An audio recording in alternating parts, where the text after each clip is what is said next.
Welcome, everybody, to ULT San Diego, here for the Aquarian series. This afternoon, the title of the presentation is Rebirth in Christos, which will be given to us by Eugene Jennings. Okay, so before we give you our very own Dr. Eugene Jennings, Laura Gray is going to give us a reading. Laura. Thank you, Monica. The reading is from Book 1 of the Voice of the Silence. It is a scattered collation of the writings in Book 1.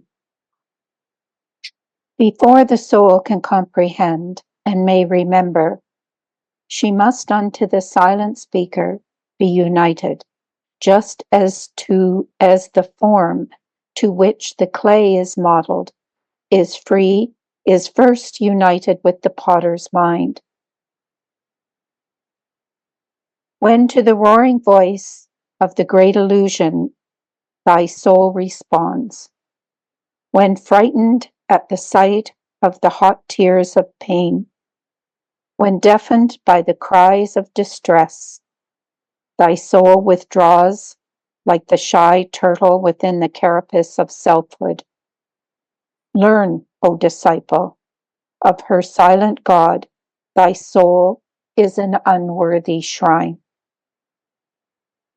When waxing stronger, thy soul glides forth from her secure retreat, and breaking loose from the protecting shrine, extends her silver thread and rushes onward. When beholding her image on the waves of space, she whispers, "This is I." Declare, O disciple, that thy soul is caught in the webs of delusion. Mind is the slayer of the real. Give up thy life if thou wouldest live. Establish self in viraga, indifference to pleasure and to pain, illusion conquered, truth alone perceived. 3 halls, O weary pilgrim, lead to the end of toils. 3 halls, O conqueror of Mara, will bring thee through the 3 states into the 4th, and thence into the 7 worlds, the world of rest eternal. The name of the first hall is ignorance, avidya. It is the hall in which thou sawest the light, in which thou livest and shall die. Hall the second is the hall of learning. In it thy soul will find the blossoms of life, but under every flower a serpent coiled. The name of the 3rd hall is wisdom, beyond which stretch the shoreless waters of Akshara, the indestructible fount of omniscience. Seek for him who is to give thee birth in the hall of wisdom, the hall which lies beyond, wherein all shadows are unknown, and where the light of truth shines with unfading glory. That which is uncreate abides in thee, disciple, as it abides in that hall. If thou wouldest reach it and blend the 2, thou must divest thyself of thy dark garments of illusion. Mind is the great slayer of the real. Let the disciple slay the slayer. Behold, thou hast become the light. Thou hast become the sound. Thou art thy master and thy God. Thou art thyself the object of thy search, the voice unbroken that resounds throughout eternities, exempt from change, from sin exempt, the 7 sounds in one. Thank you, Laura. We wanted to say our chairperson for this afternoon is Jonathan Colbert. And now we give to you our very own Dr. Eugene Jennings. Hey, thank you. And thank you for that reading, Laura. If we paid close attention, the reading itself from the voice could substitute for the talk.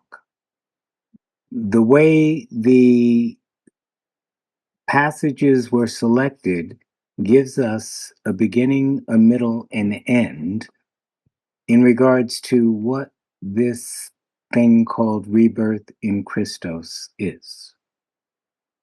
We can take it for granted. As theosophists, we've probably heard the term a lot, and we can banter it around and think that, yes, if I can understand this and I can get through the rebirth process, that I'm good. Perhaps I'll be a initiate, maybe a Mahatma. But probably, in truth, we recognize very little about what this rebirth in Christos really is about.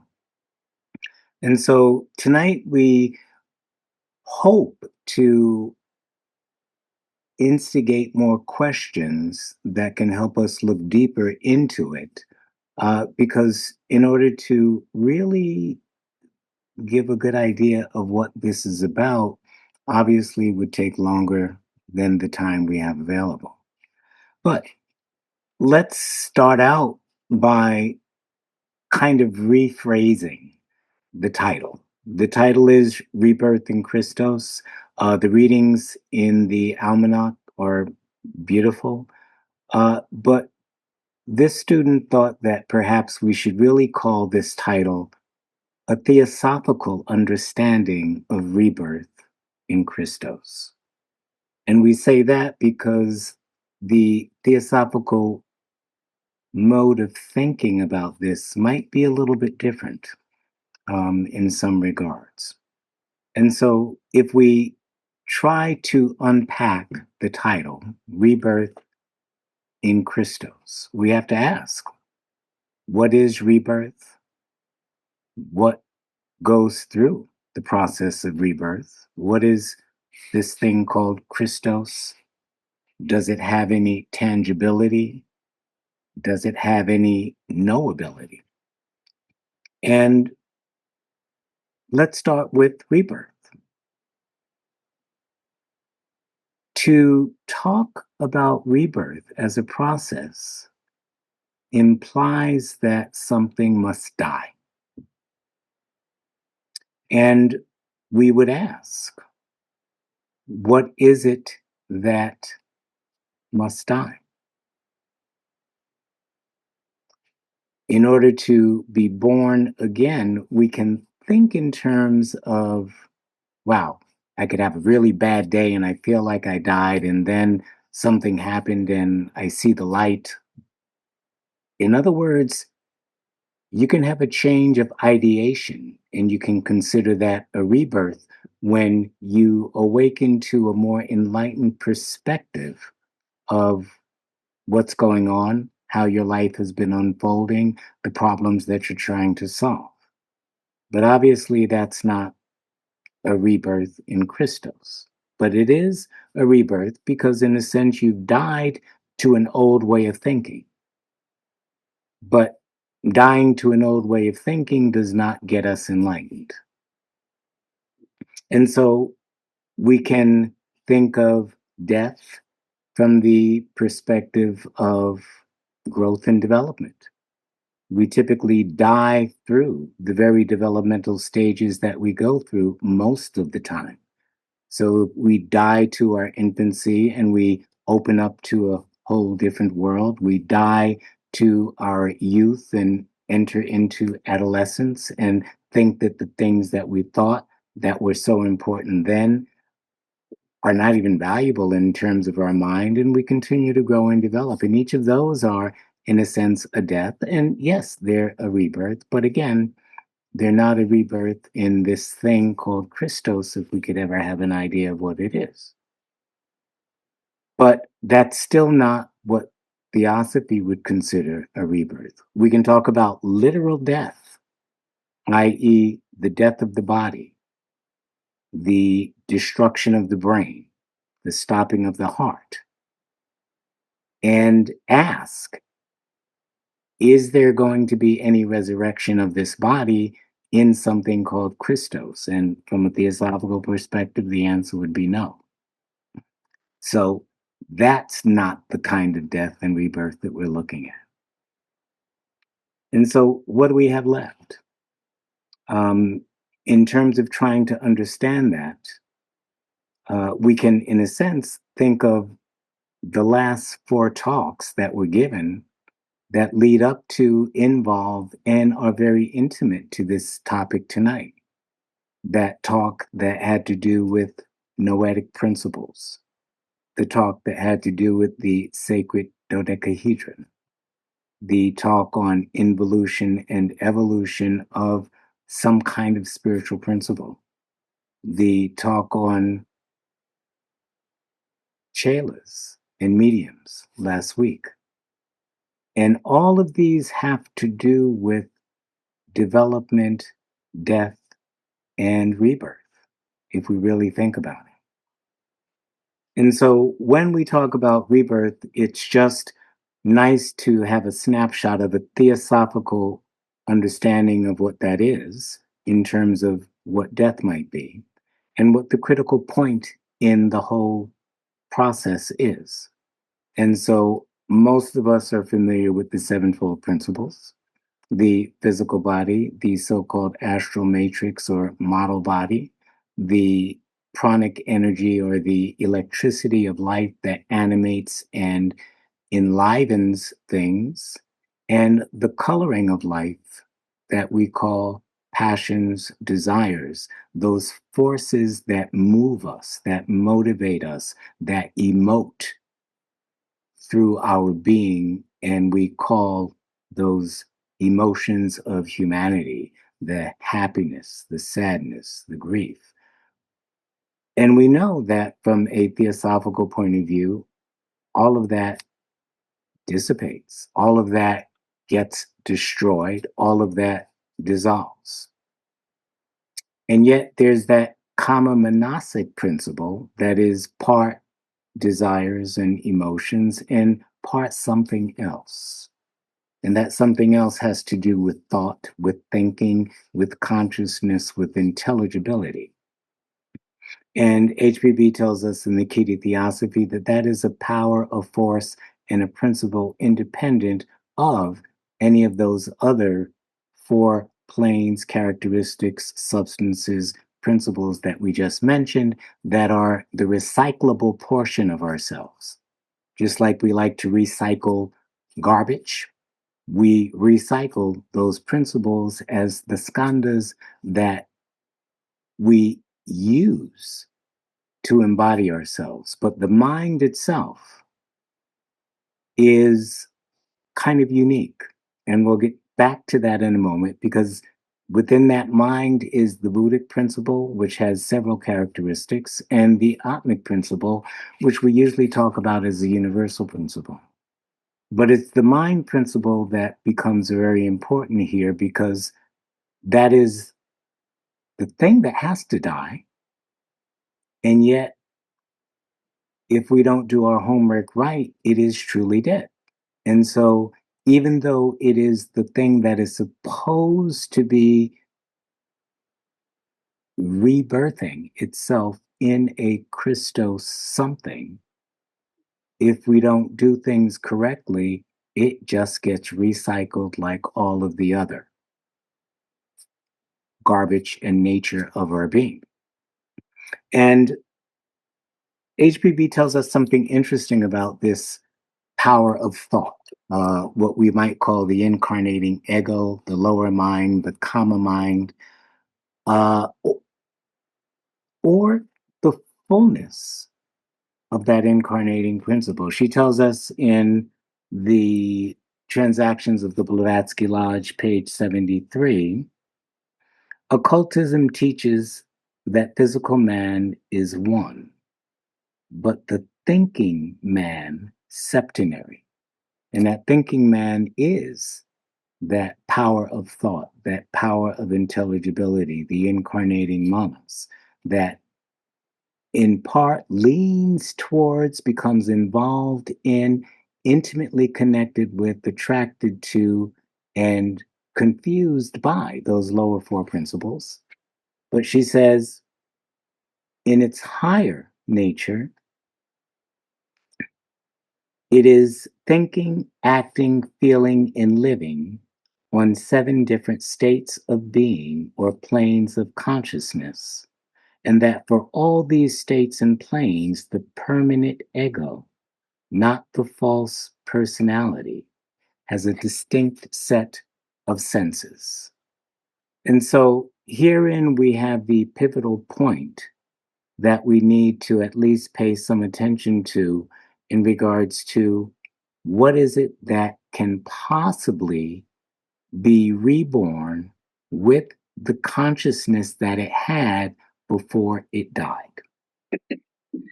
And so we've got to break that up a little bit.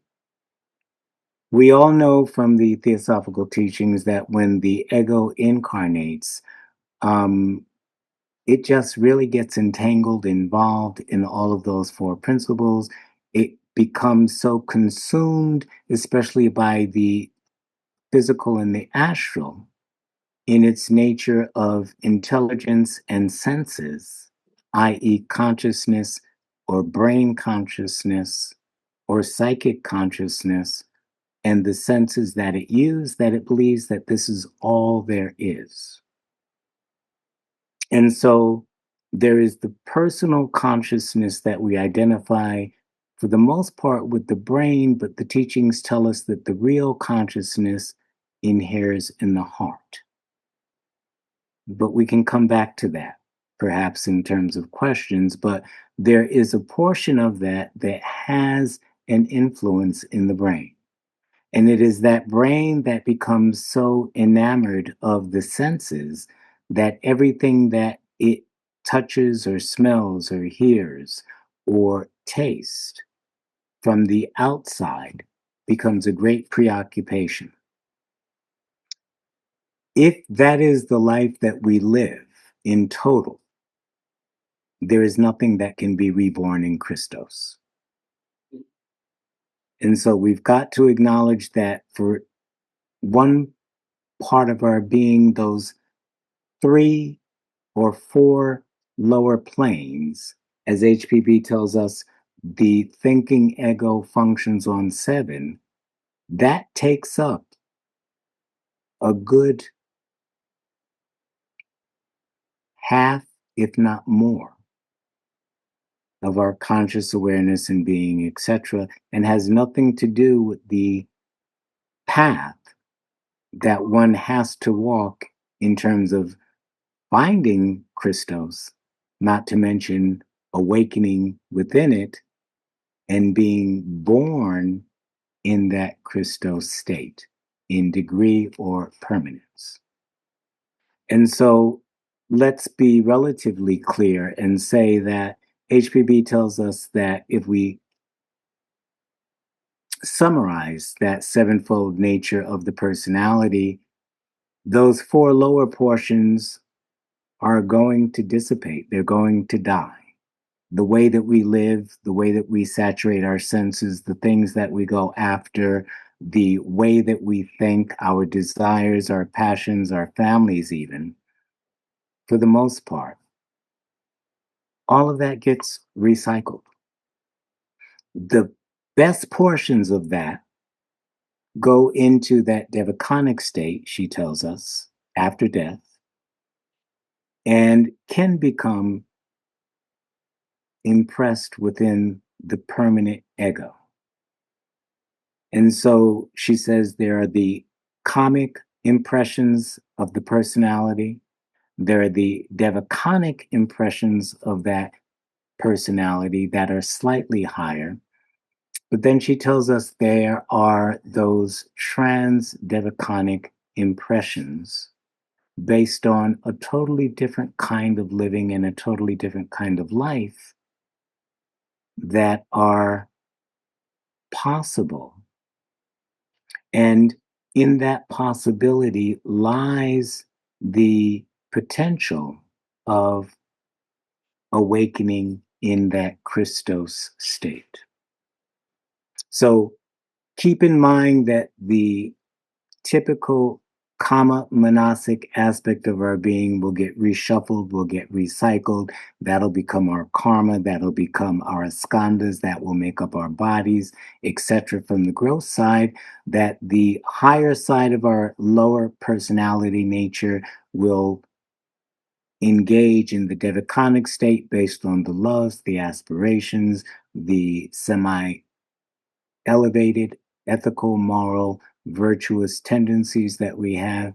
But yet there are those that choose to live a certain life, again, reflected in the talks over the last couple of weeks, that place them in a position to go beyond that devaconic state because they are laying the foundation for that here and now every day. As we reflect on the voice reading, we can see some of the things that are required in order to achieve that.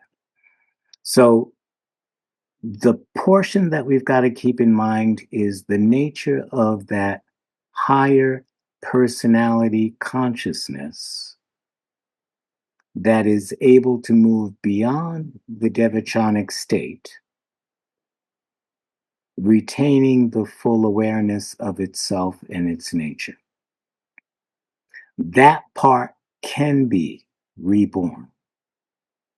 And we'll talk about that process in a minute.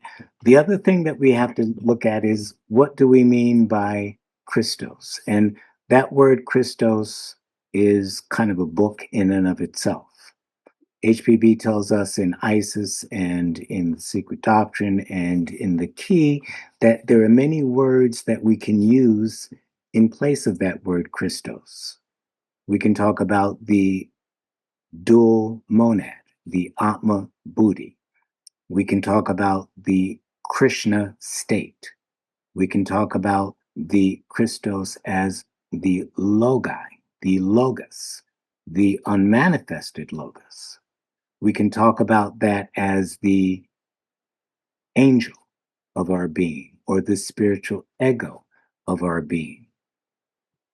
If we look at most of the traditions, the Ansoph, the elements of Bina and Hakma are related to that Christos side. If we look in the Secret Doctrine, page Roman numeral 19, she speaks about that as Bodha, B-O-D-H-A, the innate, inherent divine wisdom that reaches the ego through a certain process of living.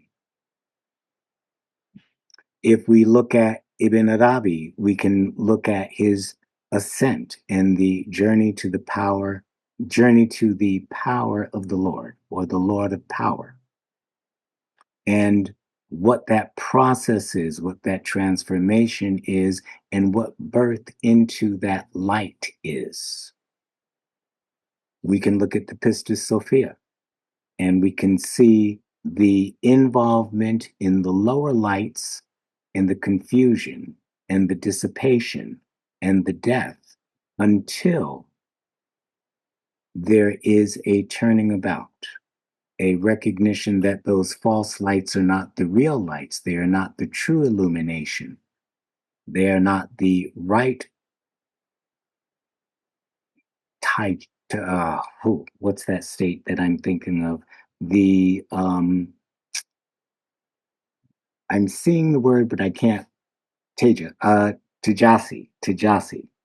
Yes, the Manasic Tajasi, the Buddhic Tajasi, those lights of illumination and deeper understanding. All of those are synonyms for Christos and or degrees of entry into Christos. So when we talk about rebirth in Christos, right off the bat, we are talking about the rebirth somehow of the personal ego that is no longer personal into a truly impersonal state that allows it to gain access to and become something utterly different.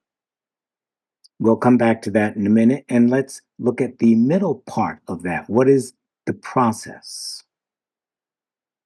And in order to connect that personality that has tried so hard to divest itself of personal addiction, attractions, looking for rewards, that is working to engage in continual renunciation, that is looking to achieve that state of spiritual indifference, that state of viraga or titiksha, or to move beyond the kleshas or the afflictions. That personality that is moving beyond personal involvement, that still loves, recognizes love in family, in life, in the world, in life forms, and in humanity, still as a center of consciousness, yet while living and serving and devoting themselves to what needs to be done, always in action. That action is totally inferior to the inner action that they are engaging in. And a few talks ago, the metaphor of the butterfly was used. And the metaphor of the butterfly is a great metaphor, more in terms of what happens for the preparation of that higher impersonal personality that is walking a path of change and transformation. And the caterpillar, which would represent the personality, that just recognizes that all of the things of the earth, as wonderful as they are, as beautiful as they are, as meaningful as they are, as awakening as they are still insufficient. Last week we heard Shoba read the Maya of Imra. Beautiful tale. But the teacher was behind, not alongside, not even in front of Imra as he was walking into the worlds of illusion, into the lights, into the glitter, into the accomplishments, into all of the things that we value so much. And in valuing them and in moving towards them, we were moving further and further away from our heart center, as represented by that teacher. And so, what happens to take that personality that is trying so hard to change, to transform, to switch its lineage, so to speak, into that of something divine, which it inherently is, as HPB again says, Bodha is the innate, inherent divine wisdom that is really the birthright of every being, if they would only choose to acknowledge it. And so the astral field, the lower astral aura that we talk about, that matrix of our being, when the student, the disciple, the aspirant, the serious day-to-day person is beginning to turn inwards to become devoted to something that is totally beyond any conceptual, imaginal thing that we could put together from this earth. There's a certain formation of an isolation cocoon that occurs. The student engages in all of the actions that are required of the world. When in Rome, do like the Romans. There is no lack of love of family. There is no lack of love of humanity. There is no apparent difference. And yet, inside of that astral cocoon, and that astral cocoon represents all four of those planes that become the recyclic plane. Something happens analogous to what happens in the change of the caterpillar to the butterfly. There is a death that occurs there. And Judge talks about it and states that as one is going through that kind of a transition, everything stops, everything is still. It is as if there were no life. And yet, within that cocoon of our being, there is a dissolution. Just like in the cocoon of the caterpillar itself gets digested, dissolved. And yet, there is intelligent life in that process that then reorganizes the inner nature of that caterpillar, such that when it comes out, not only is its appearance different, its functions are different, its capacities are different, its intelligence is different, its understanding and its purpose.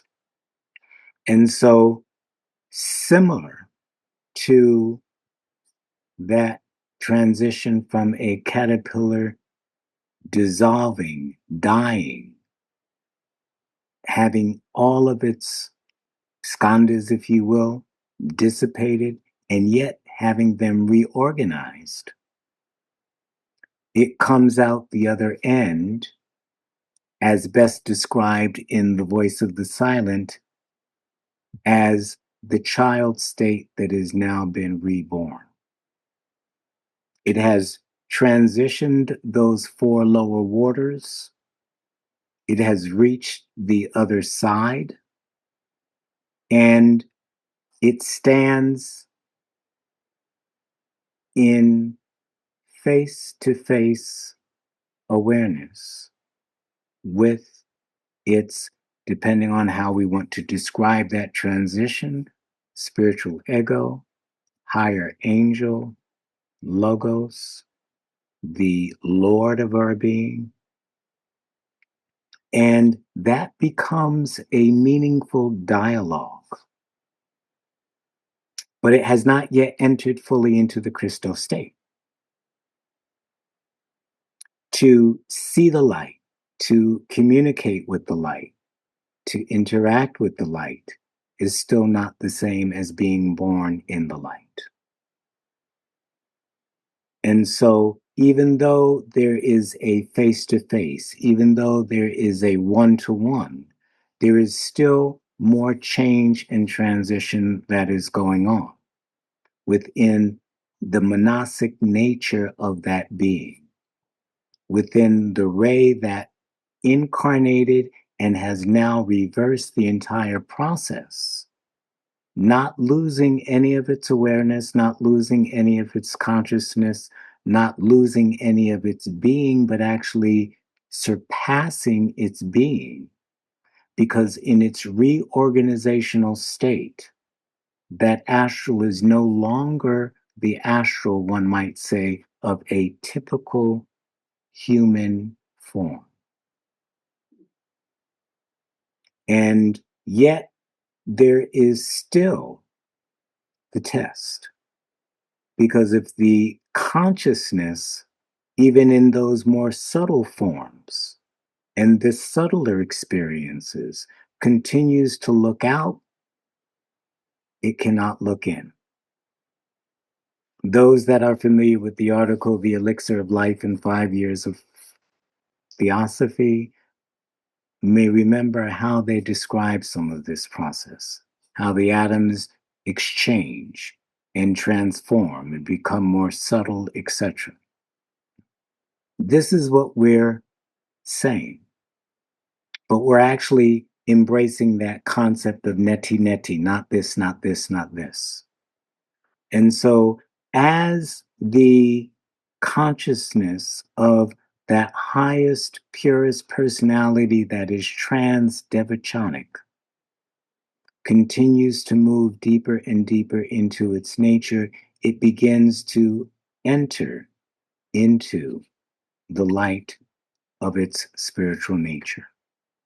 And that Christos state that HPB defines that should be sought after is the state of the only imperishable aspect, element, or principle of our being. Sometimes it's called the Atmic principle, sometimes Atma Buddhi, sometimes Atma Buddhi Manas. Conventionally, everybody has a little Atma Buddhi Manas, the spiritual, the divine, and the monastic elements that have been able to accrue to that imperishable mana. But not everyone links up with it consciously. And so she calls that imperishable spark the divine essence of our nature, the truth of our nature, the aksharic aspect, as the reading suggested, even beyond the hall of wisdom of our nature. Krishna speaks about it as imperishable, incorruptible, indestructible. It cannot be spoiled in any way. It cannot be linked to the limitations of life nor the limitations of death.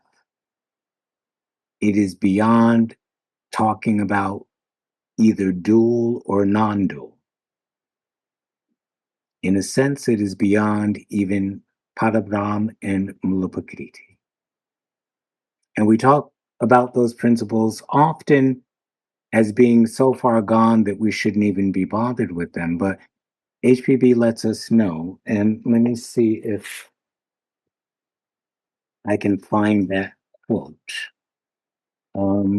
that not only is it possible to link up and enter into that hall of Buddhi and Atma, but it is necessary. And I think it is on, let's see, 53 of the SD. Yes, in this portion of the secret doctrine, and I'll read the 5 sentences. She's speaking about parinishpana, the sunum bonum, the absolute, hence the same as parinirvana. Besides being the final state, it is that condition of subjectivity which has no relation to anything but the one absolute truth, para matasatya, on its plane. It is that state which leads one to appreciate correctly the full meaning of non-being, which, as explained, is absolute being. Sooner or later, all that now seemingly exists will be in reality and actuality in the state of parinishpana. But there is a great difference between conscious and unconscious being. The condition of parinishpana without paramartha, the self analyzing consciousness is no bliss, but simply extinction for 7 eternities. So she's telling us here that the entrance into that Christos state that represents minimally Atma and Buddhi is a state of full conscious awareness, being, presence, and subjectivity. And so when we think about rebirth in Christos, now we can put together a picture that seems to indicate that there is every possibility that the personal consciousness of every being can at any time decide to live in the world, be of the world in terms of action and karmic duty, but be not of the world. And when one makes that decision to turn around, one then begins to cross that river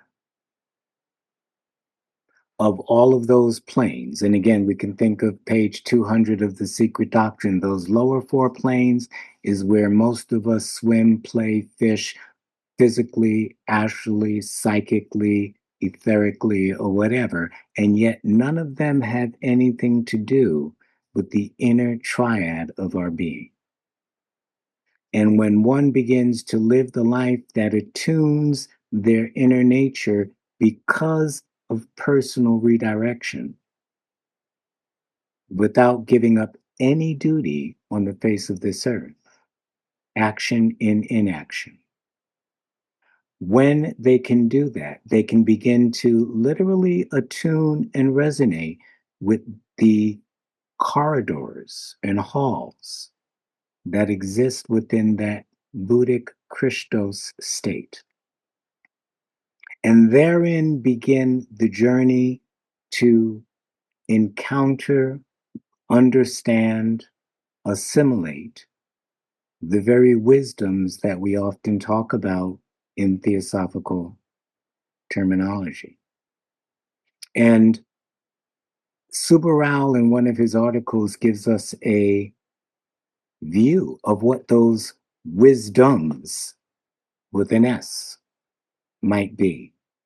In 5 Years of Theosophy, he talks about, in essence, the wisdom of Padabana and the macrocosm, which means insights into the entire universe, the way the universe operates, the laws of the universe, how manifestation occurs, how the logos unfolds, how we arise in that process, through that process, and yet are the cause of that process.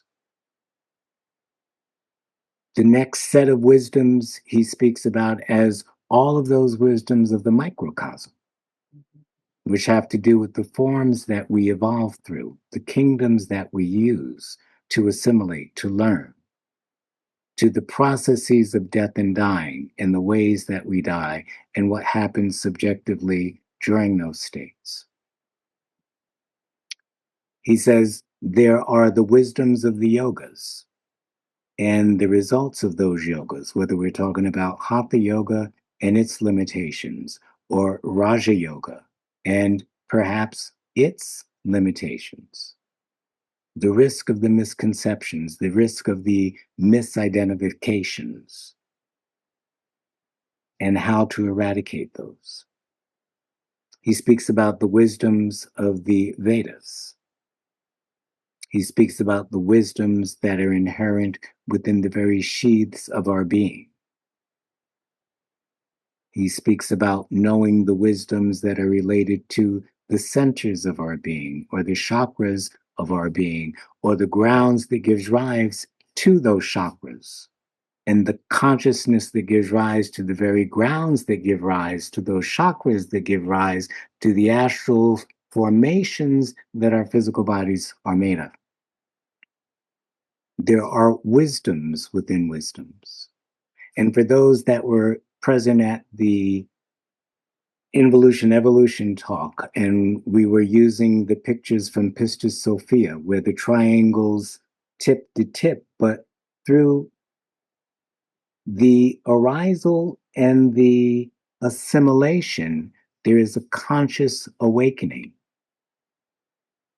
They are in a better position to see how that goes, how we touch wisdom, how we look at it, how subjectively we identify with it, disidentify with it, assimilate it, come to understand it, come to understand its limitations, and then transcend those very states. And so when we are looking at, again, rebirth in Christos, depending on which being is reborn in the Christos state, also brings us to degrees of science and degrees of awakening. Because the aspirant that enters into the Christos state is not going to achieve the same as the adept that enters into the Christos state. And the adept that enters into the Christos state is not going to achieve the same as the greater adept that enters into the Christos state. And for those that are familiar with the Abhidharma and the transcendent path and the states of consciousness that are there, the same idea is presented in that the stream enterer can obtain the fruits of Nibbana. But the fruits that they attain are not the fruits that the once returner attains. And the once returner cannot achieve the fruits that the non-returner achieves. And the non-returner does not achieve the fruits that the adept achieves. And the adept doesn't achieve the fruits that the other three higher degrees that include the Tathagata achieve. And the other piece that we have to recognize here also when we're talking about so glibly and in a sense disrespectfully, the awakening or rebirth in Christos is that we've got to recognize we're only in the fourth round. And any kind of wisdom that we assume will be dwarfed as if it were nothing by the time we achieve these similar states in the seventh round. So much for ego and pride. And so when the reading says that mind is the slayer of the real, yes, that mind that looks out into the world, that becomes enamored of the world, that thinks all of the gifts and glitter and technology, as wonderful as it is and how it helps us live, even though not everyone has access to that, for all of us that think this is it, that manomaya kosa, looking out, that mind using that sheath, is deluded.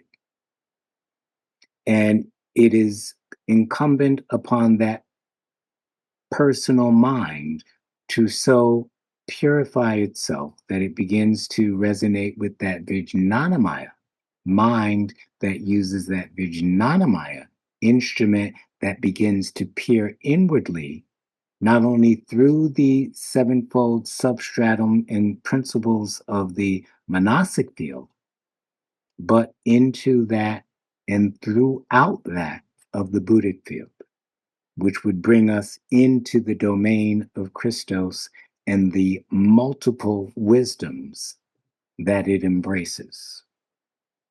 And so, again, I think there was another, yes. Let's hear what Krishna says about those that would enter, in a sense, that state with awareness, and would retain that awareness, as well as those who have entered that state. Because those that have entered that state have completed what needs to be done in order to get there in full-fledged, self-reflective, conscious awareness in order to help humanity. But in chapter 18, Krishna says, "Learn from me in brief, in what manner the man who has reached the perfection then attains to the Supreme Spirit." And that means that there's a difference between perfection and that perfection of the Supreme Spirit, which is the end, the aim, and highest condition of spiritual knowledge, endued with pure discrimination. And that takes us back to Viraga. Illusion conquered, truth perceived. Pure discrimination, restraining himself with resolution, having rejected the charms of sound and other objects of the senses, and casting off attachment and dislike, dwelling in secluded places. And again, we have to be mindful that we can be surrounded by thousands of people and still be dwelling in a secluded place. Dwelling in secluded places, eating little, with speech, body, and mind controlled, engaging in constant, not intermediate, constant meditation and unwaveringly fixed in dispassion. And that takes us back to Patanjali, exercise and dispassion, over and over again. Abandoning egotism, arrogance, violence, vanity, desire, anger, pride, and possession. With calmness ever present, a man is fitted to be the Supreme Being. And having thus attained to the Supreme, he is serene, sorrowing no more, and no more desiring, but like towards all creatures, he attains to supreme devotion to me. By this devotion to me, he knoweth fundamentally who and what I am, and having thus discovered me, he enters into me without any intermediate condition. And even the man who is always engaged in action shall attain by my favor to the eternal and incorruptible, imperishable abode, if he puts his trust in me alone. With thy heart, place all thy works on me.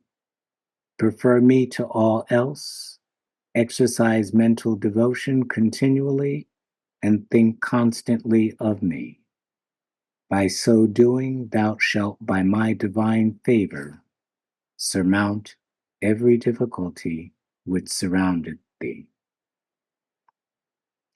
And I think we'll end on that note. So, again, if we are really looking to engage in the profound practice that leads to a rebirth in Christos, there is so much that we have to leave behind and yet not leave behind. So, on that note, Jonathan? Thank you, Gene. That was so mystical.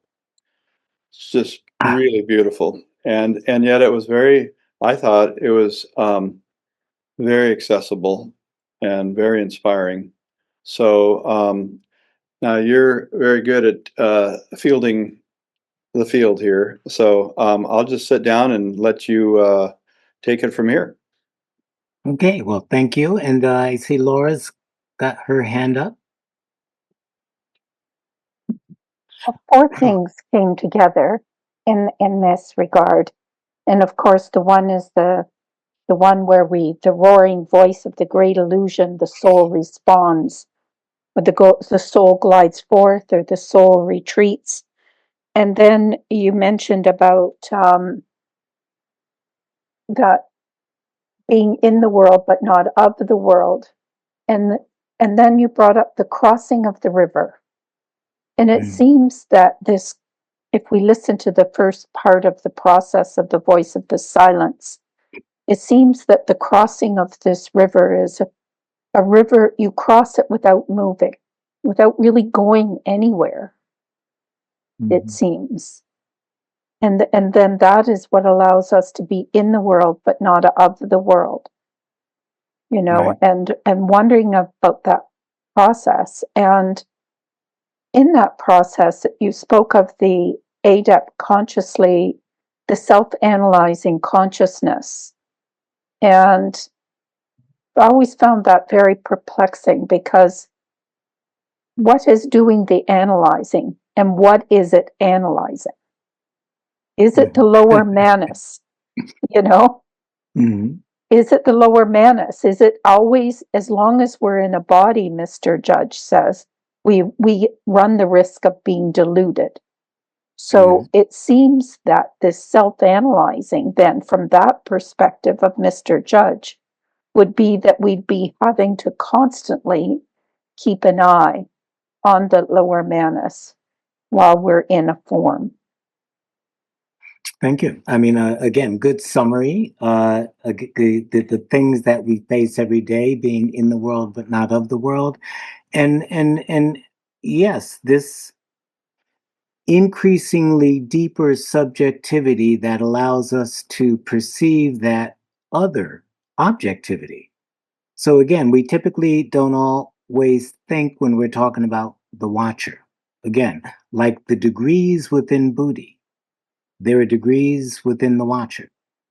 And so there is the astral watcher when it has become quiet enough through disciplined practice and certain ways of living that can watch the physical and watch the brain operate and look at the thoughts and the motives and the ideas.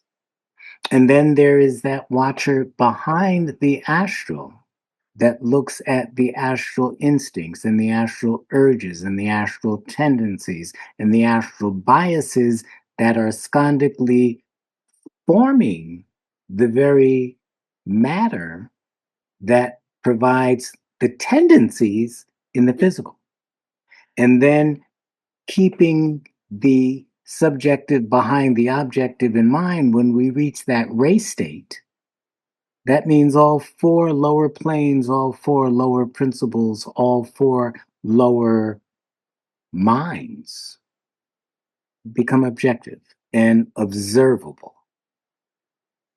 And I think, I forget the name of the article it's in, but Judge talks about that process. HPB talks about that process. And in the world of psychology, they call that metacognition. The ability to step outside of oneself or above oneself and watch what one is doing and watch what one is thinking and know right from wrong in that particular time and case. So even we can say that or suggest that much of the spiritual practices have been incorporated within the modern psychological approach to just healthy living. How do we live without being impulsive? How do we live without just expressing anger and exuberant happiness? Without being measured, without monitoring it, without recognizing it, without being equal minded, without remaining tranquil, without not liking or disliking, catching ourselves and recognizing that that's only a preference based on an idea due to physical comfort, but it has nothing to do with the reality of the moment of what I need. Mhm. So then this self-analyzing is by degrees. For an The adept, self-analyzing it would be yes. much beyond what we do in regards Typically, to yes. self-analyzing. And then when we reach that higher state, when we begin to communicate with our spiritual ego, like those individuals that have had certain near death experiences and they see their life.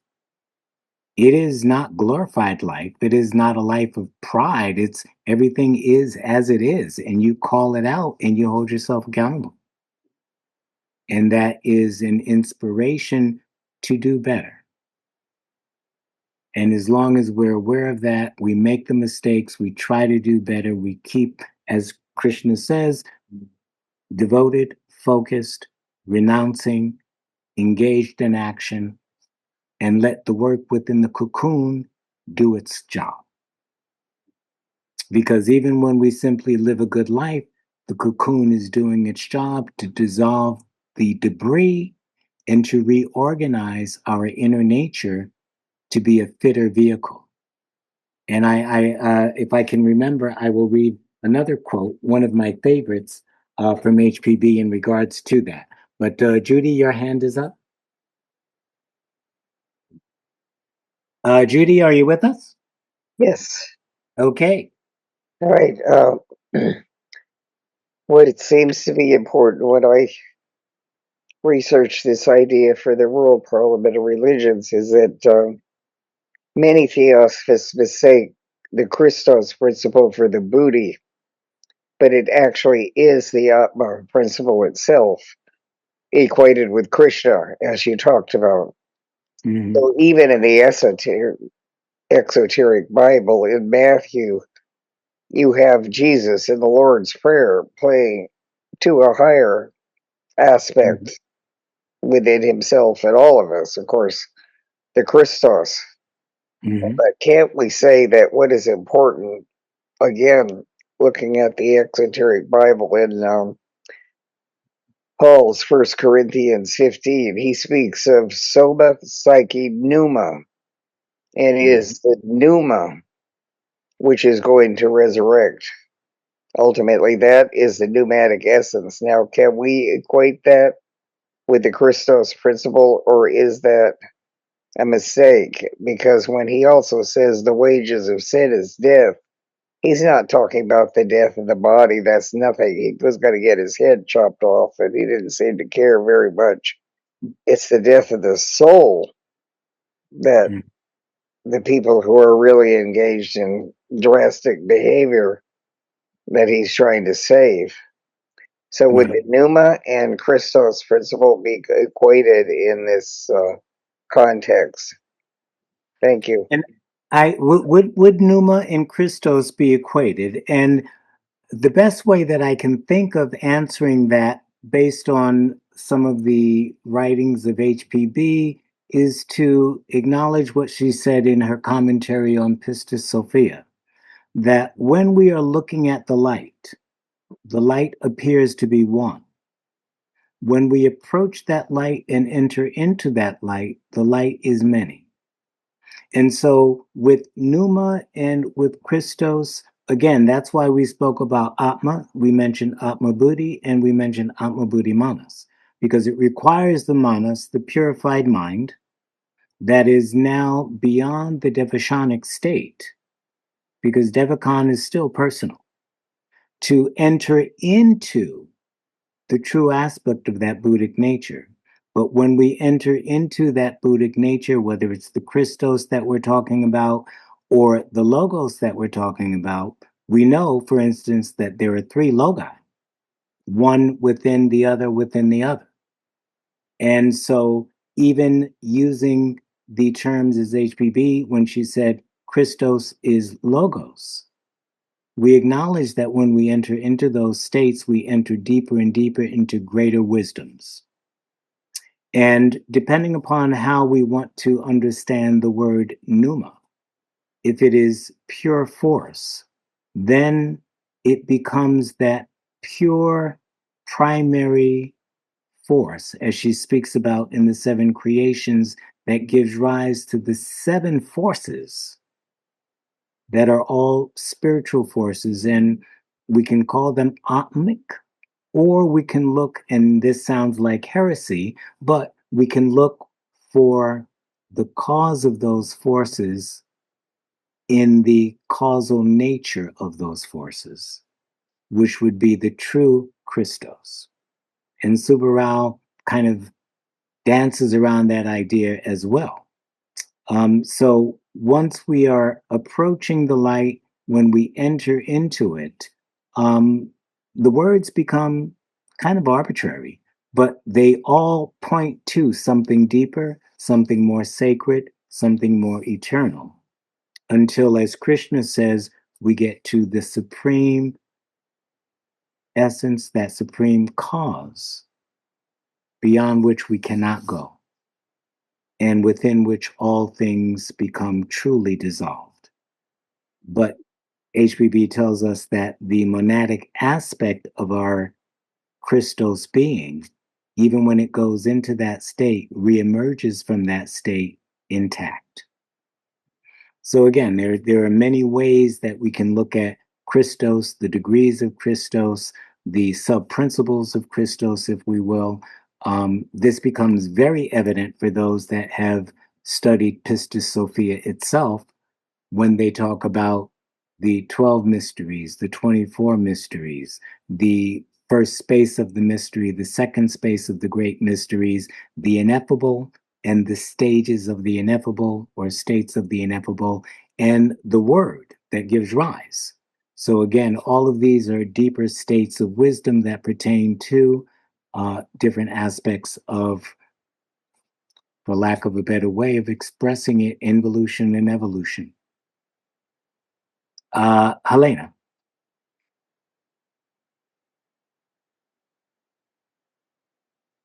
Are you there, Helena, or are you muted? You're muted, or...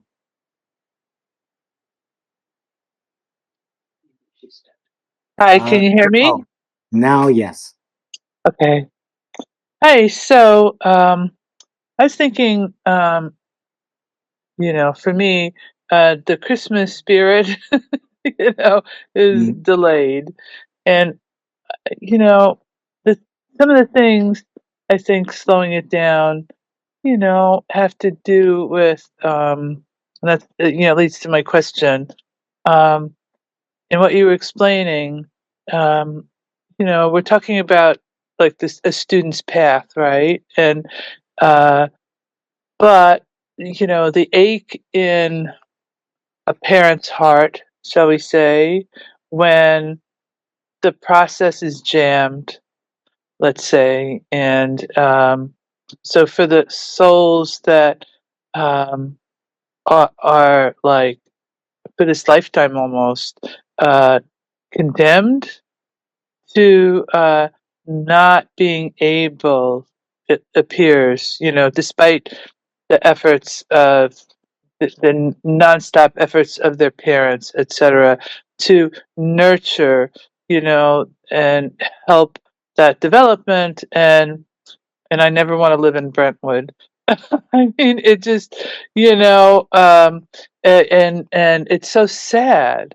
And the school shooters, right? The school shooting, Brown High University High, and you wonder, right? And your heart goes out to, but it seems like a big challenge that we have these days as parents and family members.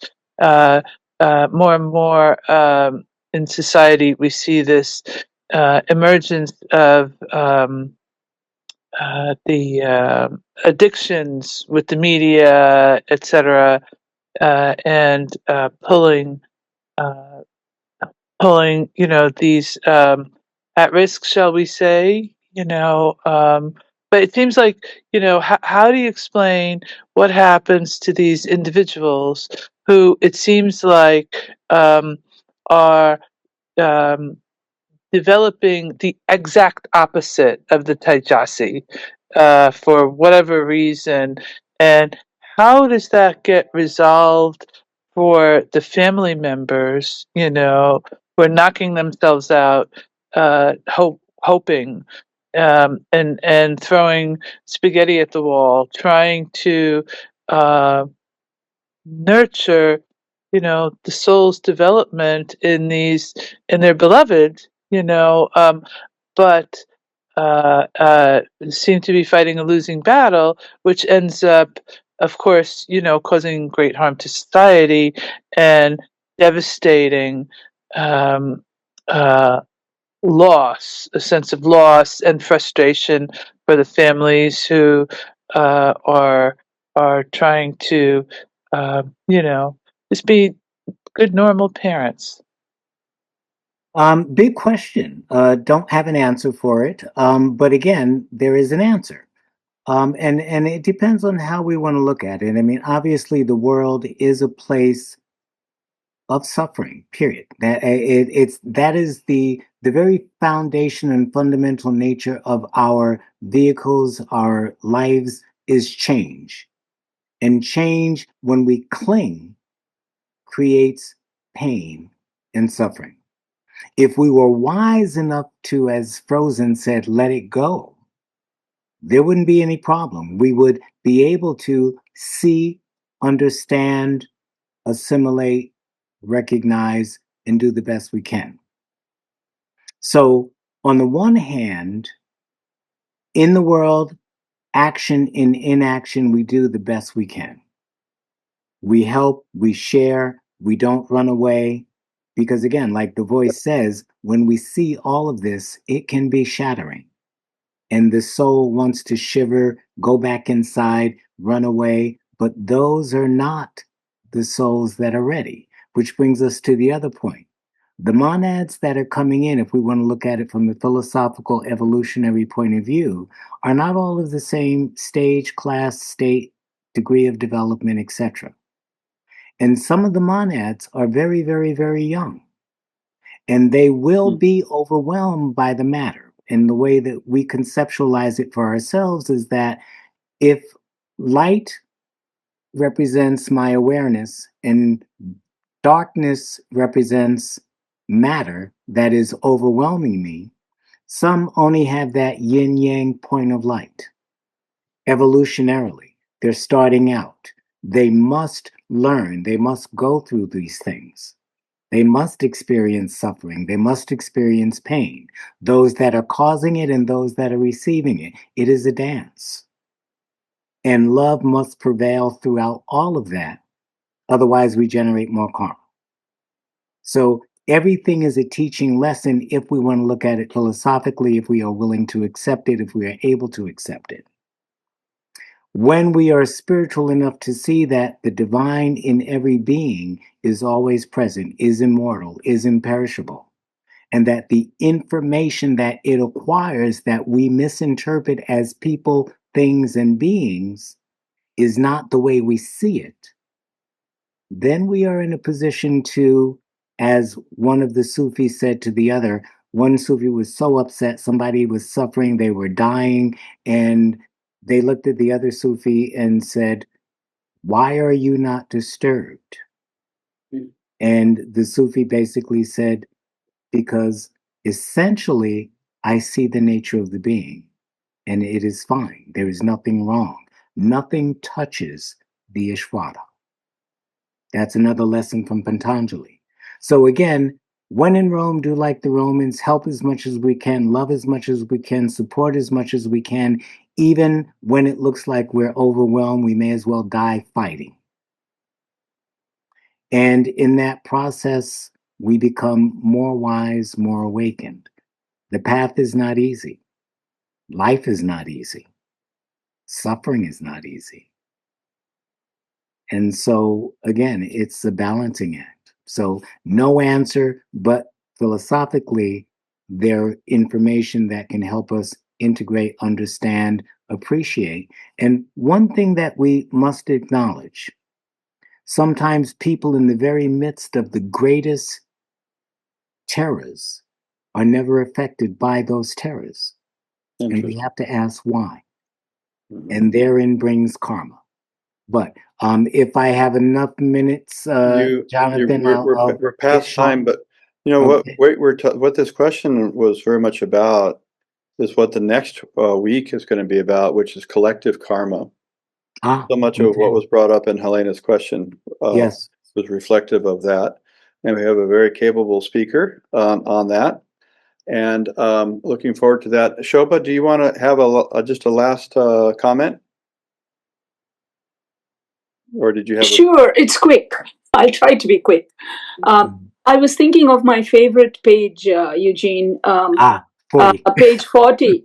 And I thought of, we go through a series of progressive awakenings, but even if we get the light, there is a progressive light awakenings that also goes on.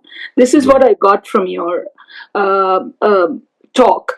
But I was also thinking of the Bhagavad Gita when Krishna talks about the Ashwatha tree and the learning and everything. And then he says, you've got to cut the Ashwatha tree too, to go beyond, right? Yes. So Yes. I wonder if all this can be meshed together about your talk as a summary. I mean, it can. I mean, because the Ashwata tree is all of this. And we do have to cut the roots, but we can't cut the compassion. Mm. And so we can be in the world, but not of the world, feeling the world and trying our best to help the world, because we know that in our imperishable nature, we will be here doing it over and over and over again to the best of our ability. And yet, if we don't cut those roots, as you suggest, then we're liable to get entangled in it every time we come back. Mm. So again, that takes us to the stream enterer, the once returner, the never returner, unless they desire to, and the adept that is beyond those 4 planes of incarnation, but willingly incarnates for the benefit of humanity. Thank you. Thank you. Beautiful. Thank you so much, Jean. All this is just reminiscent of the idea that the adepts have said in one of their letters that if you wish to know us, study our philosophy. Mm-hmm. And that's what you've helped us with, Jean, today. And if you wish to serve us, serve our humanity. Right. And that seems to be tied in very much with our topic for next week of collective karma. So thank you all for coming. Jean, above all, thank you for a beautiful, really summation kind of talk of so many of the other previous talks. So thank you very much for that. Thank you. Okay. Bye-bye. Namaste. Thank you, Jean, Jonathan, Shoba, everybody. Merry Christmas. Merry Christmas. Happy Christmas. Okay. See you. Thank you, Jean, everyone.